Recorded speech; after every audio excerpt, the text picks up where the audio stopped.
Hi, I'm Marcus. I'm an Austrian game music composer living in Berlin. The music of Gangs of Sherwood is like a wild ride in a distorted medieval setting with electronic but still also orchestral elements that we can combine the sci-fi, fantasy and medieval world. Most of the inspiration we took is from researching very old dances in the medieval and Victorian times. So that it still has this kind of dance moves in the soundtrack, so it keeps the medieval feel, but really play with the fantasy aspect of it. One of the challenges for this soundtrack was to merge the sci-fi, fantasy and medieval settings. So I looked into all those kind of medieval instruments and took this as a source and morphed them, distorted them, treated them so that you don't really recognize that few synth sounds are actually created from very old medieval instruments. And I took that approach to simply have like the modernness in it, but still refers to the medieval setting.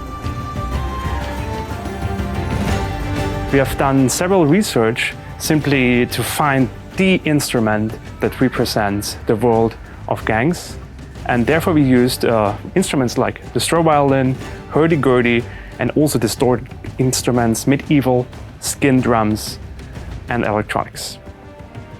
As we have done a research, I came across that instrument that I thought was really fitting for the world, and it was the straw violin. So I forwarded a picture of that instrument to the director and audio studio we are working with, and the reply was, if there is an instrument out there that is literally coming from that kind of universe, then it would be the straw violin. You can imagine that instrument like a normal violin, but with a big metal funnel attached to it.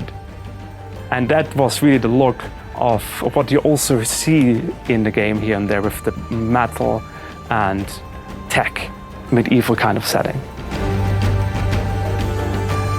Interaction, of course, is always a big part of game music. So in Gangs, when you fight a lot, there are several music layers popping up how you perform in your fight. You're fighting a lot, so when you do a lot of combos, you will notice that also the music will change. And if you perform very well, the high top line with the main theme and instruments will be fully hearable, while like on the bass layers, mostly just the rhythm section. The main theme was very fun to create. It was surely one of the first kind of melodic ideas that I had to put in an interval, especially at the beginning, that really represents the game's intentions. And I took inspiration of fanfares from that time. So when you hear the first kind of key melody at the beginning, it really refers always and comes forward in the game throughout.